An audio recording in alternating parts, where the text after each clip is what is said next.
সাকিবের জন্য কিন্তু কলকাতার একটা আলাদা আবেগ ছিল। সাকিব চলে যাওয়ার পর আমি বলবো কেকেআর টিমটায় কলকাতার নামটা আছে, কিন্তু বাঙালির আবেগ কিন্তু সত্যিই টিমটার সঙ্গে নেই। কেকেআর কতটা মিস করে বলতে পারবো না, কিন্তু আমরা কলকাতাবাসী কিন্তু সাকিবকে মিস করি। কলকাতার মানুষের সাকিবের প্রতি একটা ভালোবাসা আছে। সাকিব সত্যিই চ্যাম্পিয়ন। সাকিব এরকম একটা বাংলাদেশের শুধু আইকন না, গোটা বিশ্ব ক্রিকেটে সাকিব আল হাসান একটা বড় নাম। কেকেআর কিন্তু দুইটাবার চ্যাম্পিয়ন হয়, 2012-14। এই 2 বছরই বাংলাদেশ দলের সাকিব আল হাসান তিনি খেলেছেন ওই চ্যাম্পিয়ন দলে। সাকিবকে কেকেআর কতটা মিস করে এবং কলকাতার কতটা মিস করে? দেখুন, কেকেআর কতটা মিস করে বলতে পারবো না, কিন্তু আমরা কলকাতাবাসী কিন্তু সাকিবকে মিস করি। মানে একটা হয় না, এপার বাংলা ওপার বাংলা, একটা মনের দিক থেকেও মিল থাকে। সেই জায়গায় সাকিব এরকম একটা বাংলাদেশের শুধু আইকন না, গোটা বিশ্ব ক্রিকেটে সাকিব আল হাসান একটা বড় নাম। আপনি যদি পারফরমেন্স দেখেন, যে 2 বছর কেকেআর জিতেছিল, সাকিবের পারফরমেন্স কিন্তু বেশ ভালো ছিল। মানে কেকেআরের জেতার ক্ষেত্রেও কিন্তু সাকিবের পারফরমেন্স ভালো ছিল। তো আমরা তো অবভিয়াসলি মিস করি। দেখুন, আমাদের যত বাংলার ছেলে থাকবে, বাঙালি ছেলে থাকবে, তত একটা টিমটার সাথেও আমরা একটা আত্মিক একটা রিলেট করতে পারি। তো সেই জায়গায় কেকেআরের কোনো বাংলার প্লেয়ার না থাকা বা সাকিবের না থাকা একটা আক্ষেপ তো বটেই, কিন্তু এটা ম্যানেজমেন্টের কল, এবার সেটা তাদের ব্যাপার। দেখো, সাকিবকে তো অবশ্যই মিস করে। আমরা যখন সাকিব খেলেছিল তখন তো আমরা প্রথম থেকে আইপিএল কভার করছি। সাকিবের জন্য কিন্তু কলকাতার একটা আলাদা আবেগ ছিল। এই যে ধরো, মানে খুব সত্যি কথা বলতে, এটা শুনতে খারাপ লাগলো, ওই কলকাতা নামটা ব্যবহার করা হয়, কলকাতা নাইট রাইডার্স, কিন্তু এই টিমে কিন্তু মানে বাংলার ছেলে বা বাঙালির সুযোগটা সেরকমভাবে নেই। বাঙালির আবেগটা কিন্তু সেভাবে কলকাতা টিমের সঙ্গে, হৃদয়ের সঙ্গে জুড়ে না। সেক্ষেত্রে সাকিব আল হাসান যেহেতু নিজে একজন বাঙালি, বাংলাদেশের ক্যাপ্টেন এবং অত বড় একজন ক্রিকেটার, তিনি যতদিন কেকেআর টিমের সঙ্গে ছিলেন, বাঙালি, পশ্চিমবঙ্গের বাঙালিও কিন্তু ব্যাপারটাকে রিলেট করতে পারতো, নিজের আত্মার সঙ্গে রিলেট করতে পারতো।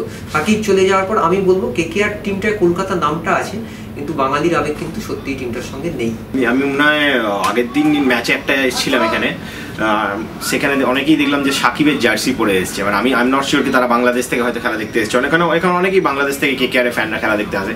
তো কলকাতার মানুষের সাকিবের প্রতি একটা ভালোবাসা আছেই। আমরা যেহেতু আপনি বললেন যে ওই ফাইনালে, এবং সাকিব কিন্তু একটা ইম্পর্টেন্ট ছোট্ট ইনিংসও খেলেছিল ওই ফাইনালে, 7 বল 11 রান। হ্যাঁ। তো সাকিবের একটা ভূমিকা আছেই, এবং সাকিব খেললে হয়তো ফার্স্ট 11-এ থাকার মতো পজিশনে থাকতেন। খেলেননি, এটা is unfortunate, but obviously Kolkata তো মিস করছেই সাকিবকে। সাকিব কেকেআর সমর্থকদের কাছে তারকাই। সে তার একটা কারণ আপনি নিজেই বলে দিলেন, 2012-2014 চ্যাম্পিয়ন টিমে। এবং সাকিব সত্যিই চ্যাম্পিয়ন, কারণ আমি মনে করি বাংলাদেশের মতো একটা ক্রিকেট দলের প্লেয়ার হিসেবে সাকিব দীর্ঘদিন অলরাউন্ডারের র্যাঙ্কিংয়ে শীর্ষে থেকে গেছে। আর যখন কেকেআর মানে হচ্ছে কলকাতা, বাংলা, আর তার সঙ্গে বাংলাদেশ, মানে এই যে একটা সম্পর্ক, মানে অদ্ভুত রকম। যখন লিটন খেলতে এসেছে বা সাকিব এসেছে, তার আগে আমার যতটুকু মনে পড়ে, আগে আরও 2-1 খেলে গেছে। বরাবরই তাদের কদর থেকেছে বাংলার মাটিতে। কলকাতার মানুষ দুহাত তুলে আশীর্বাদ করেছে। আগামী দিনেও আশা করব যে বাংলার দেশের ক্রিকেটাররা আসবে, কলকাতায় জার্সিতে খেলবে। বাংলার সঙ্গে আমাদের সম্পর্ক, একটা আত্মীয়তা রয়েছে। কাঁটাতারে বেড়া দিয়ে তো আর সব কিছু সম্পর্ককে শেষ করে দেওয়া যায় না। যে জাতীয় সঙ্গীত, 2 দেশে জাতীয় সঙ্গীত একজন মানুষ কবিগুরু গেয়েছেন, সেই রকম সম্পর্ক আমাদের চিরকাল থাকবে। ক্রিকেটেও আমাদের দুর্দান্ত সম্পর্ক আমরা দেখেছি। ম্যাডাম হাসিনার সঙ্গে সৌরভ গাঙ্গুলির সব বিভিন্ন মুহূর্তের ছবি, এবং উনিও বাংলার মানুষকে, আমাদের মুখ্যমন্ত্রীকে ভীষণভাবে ভালোবাসেন, খোঁজখবর রাখেন। আমি আগামী দিনে চাইবো যে সাকিবের মতো অনেকেই আসুক, যে কলকাতা নাইট রাইডার্সের হয়ে খেলুক।